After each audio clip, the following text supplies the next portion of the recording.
guys, hey, thank you for tuning in with the Real Mina Millions. This is the Real with Mina, and we are back. So today we back, and y'all, we back with a story time. Okay, it's been a minute. I was very hesitant about bringing certain stories to my YouTube platform as we're growing because I just felt like, okay, I'm over those people. I'm in a different space. It's no need for me to even talk about them. Like, just keep it pushing, keep it going, like, whatever. So I got to the point where I was like, you know what? These are my stories to tell. And I'm going to tell my stories because I have a right to tell my story. So we're going to get into, I'm going to introduce y'all to a new person. So just to give you a little back story, a little history on him. Y'all haven't even thought of names or nothing, so don't even hold it to me. But just to give y'all a little backstory, and y'all just forgive me for the lighting. I'm in a different setting. I'm actually at work and decided, like, let me get on this camera and tell y'all a little quick story. So forgive me if I look a little crazy, and all of that. But when it's on your heart to do something, it's just best to go ahead and do it. So, anyways, I don't know what to call him.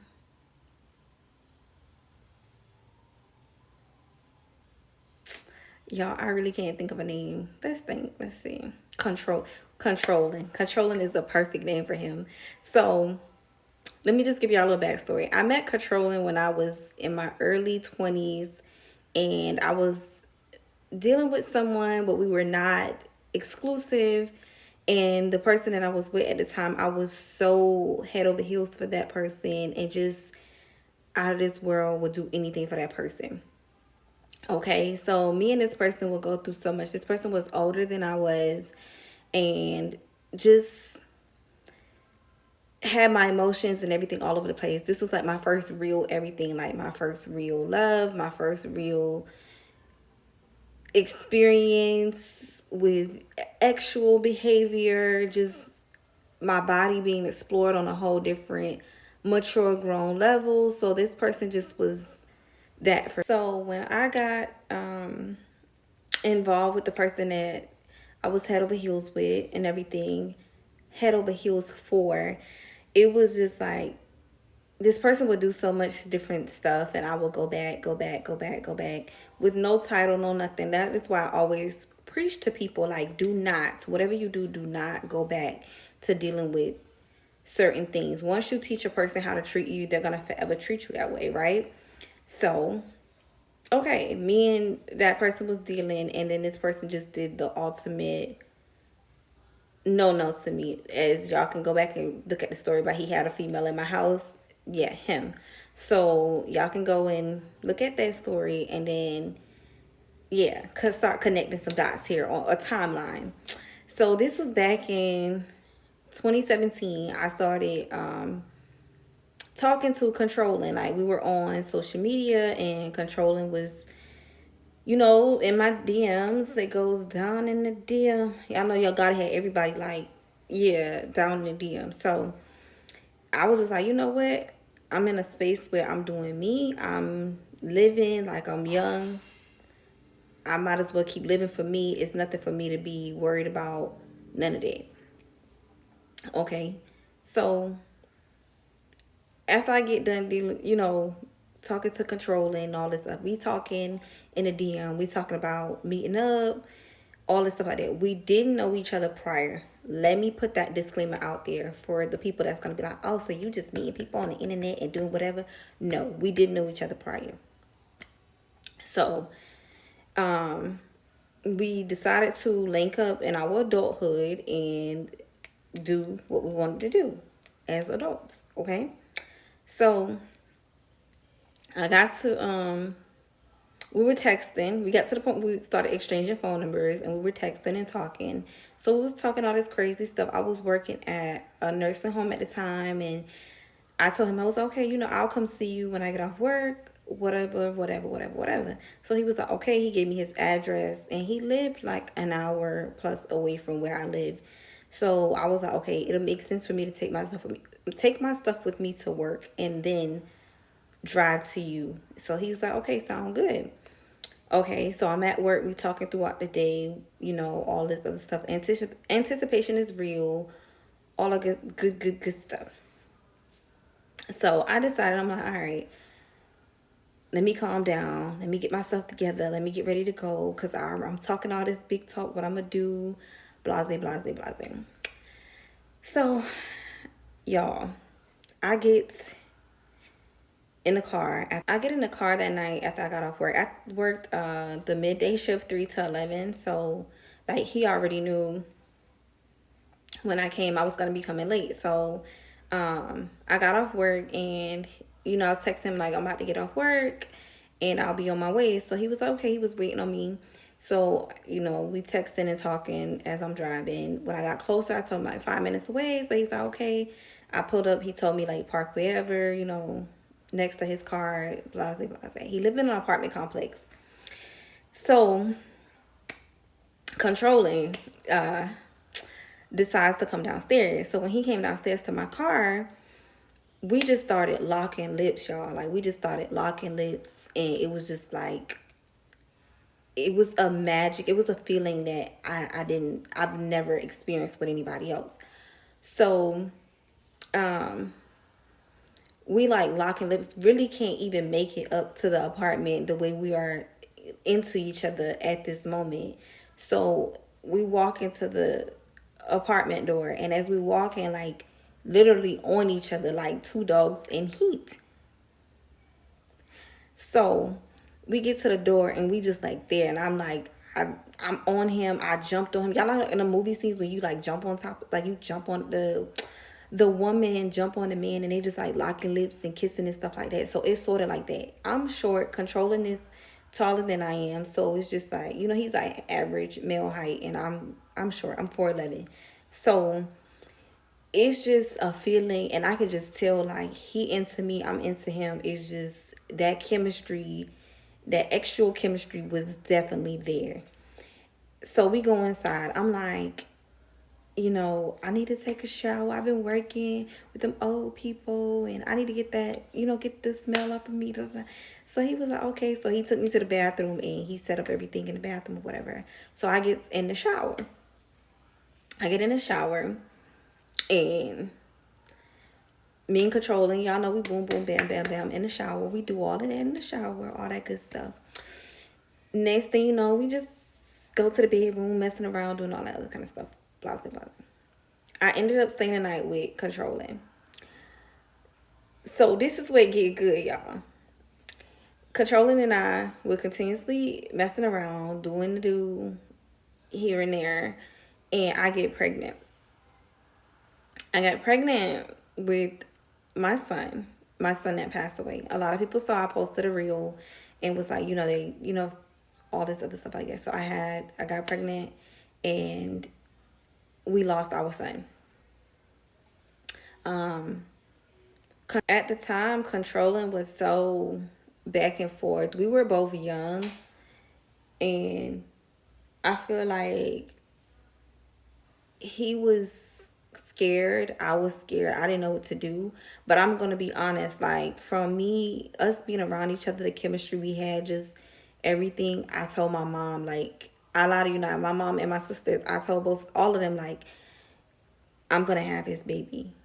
I want to be with him. Like, I was in love with him. Like, like, that's my man. That's mine. And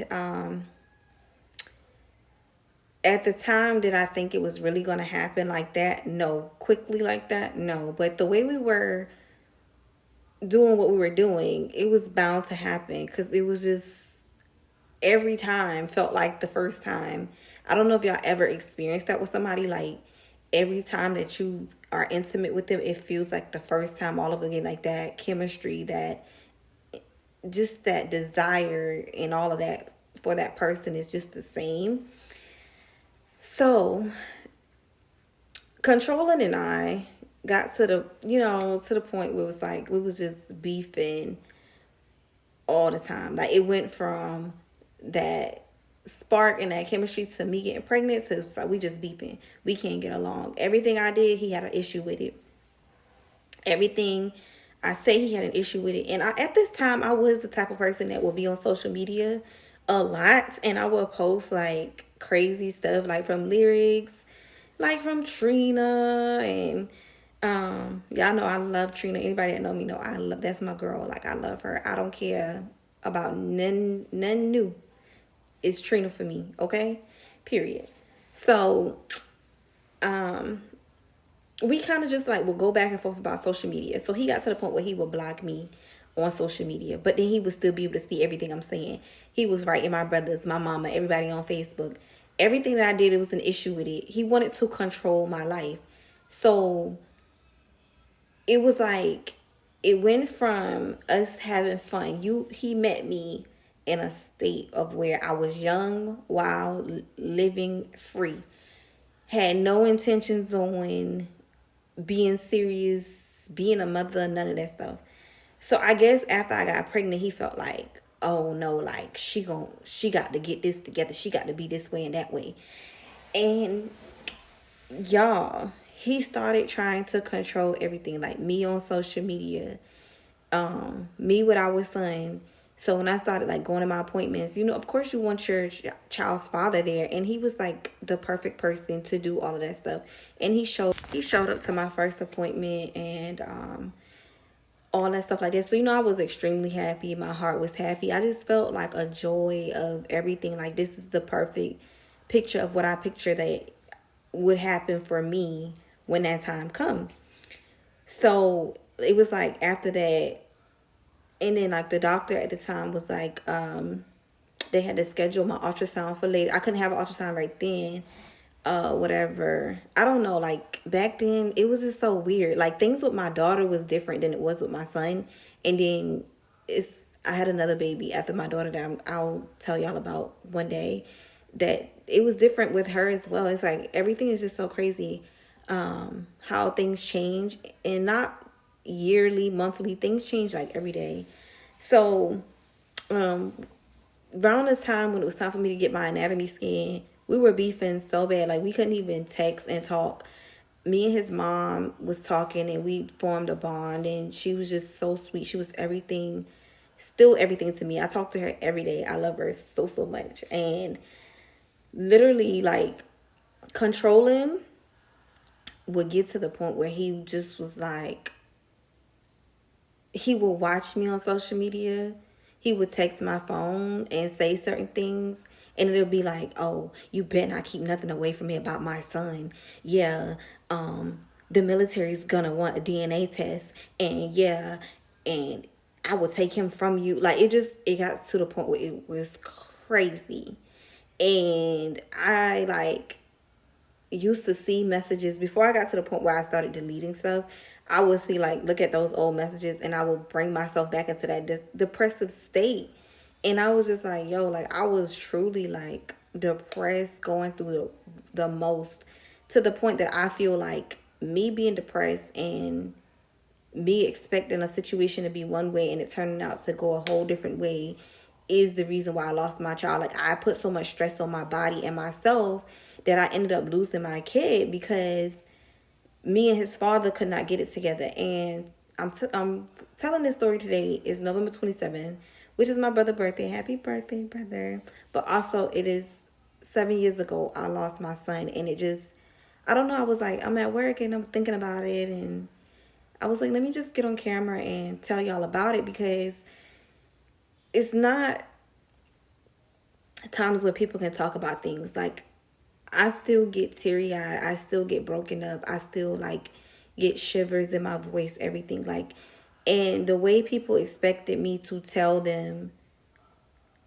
like when I lost my son, he came to the hospital, my mom and everybody. And then like people I work with and people that had a hate for me, didn't care for me, whatever. Oh, well, why she didn't say nothing, or this is. And then these were people that was spewing like rumors and lies and things about me during my whole pregnancy. And I think just all of that, and he was feeding into it, played a role with it, and like controlling text me today, and I just was like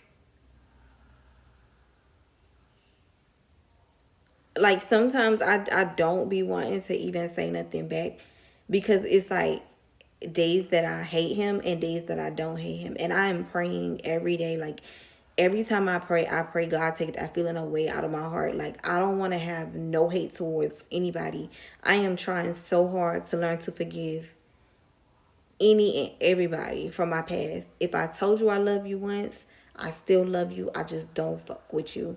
And I just feel like I wanted to come on here and tell you girls, like, when you find yourself, especially all my pregnant mommies and stuff, when you going through that and you think you know a person, or you going off of those first feelings of sex or your interaction with a person, and you don't truly know a person, do not blame yourself. Do not blame yourself whatsoever. It's not your fault for nothing. Of course, always take accountability for any situation that you find yourself in. But when a man don't want to be a father, it's not your fault. When a man want to just bring drama and bullshit in your life, it's not your fault. Find an out, find something, find somebody. And I had people around me that I could have talked to and things like that. But I was just so torn. Like the other guy that I was with, I still had feelings for him and was trying to make myself hate him. And then the guy I was pregnant from, I was in love with him, wanting to have his baby, wanting to be with him. And then he was controlling, and they were two totally different type of people. This one was a street pharmacist, this one was in the military, and it was just like, but they were like literally like the same person. And honestly, they both were manipulative, both controlling. And I really had to look at myself and was like, you keep looking for a certain type of person. Like, you're trying to feel something. What is that? And it didn't change for me until I lost my son. And I was like, God gave me a love that will love me forever, regardless and despite anything in his life.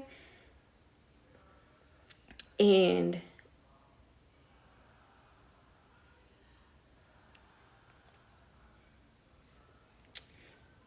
took that love away from me to make me realize something.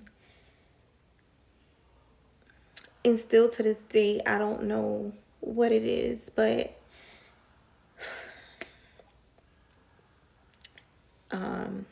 I have my daughter, and my daughter loves me, the ground I walk on. And there's things that I've been through with her as well that I won't tell anybody is easy.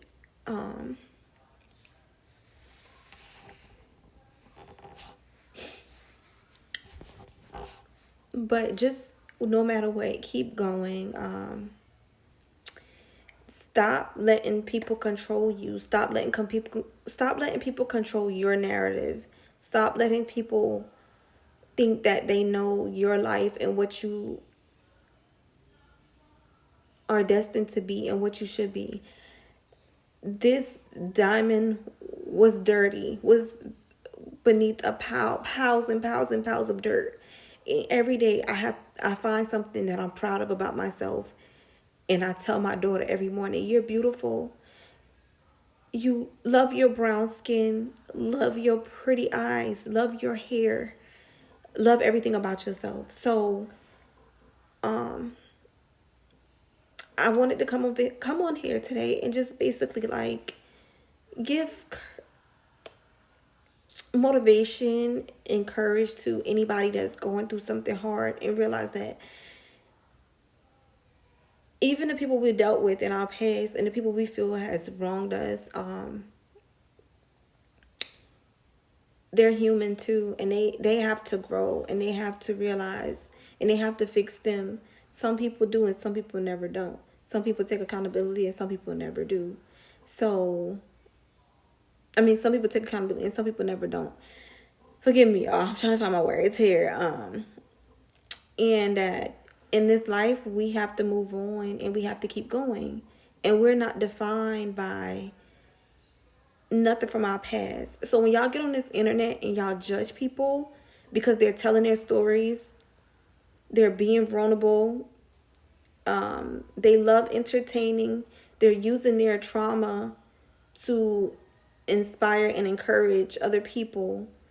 to go a different route and do different things, stop judging them, because you don't know what people've been through. You don't know what they're currently going through.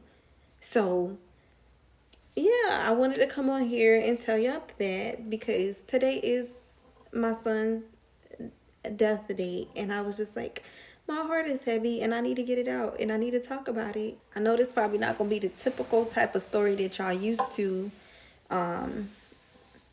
but yeah. And to my younger girls, like, don't be plotting on these men either, because when you plot, you never know what you get yourself into. You don't know.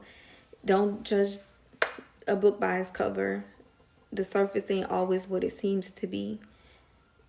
So be smart, be wise. Listen to those elders. When they tell us certain things, listen to them elders. So y'all, thank you for tuning in with your girl. Please don't forget to like, comment, share, and subscribe.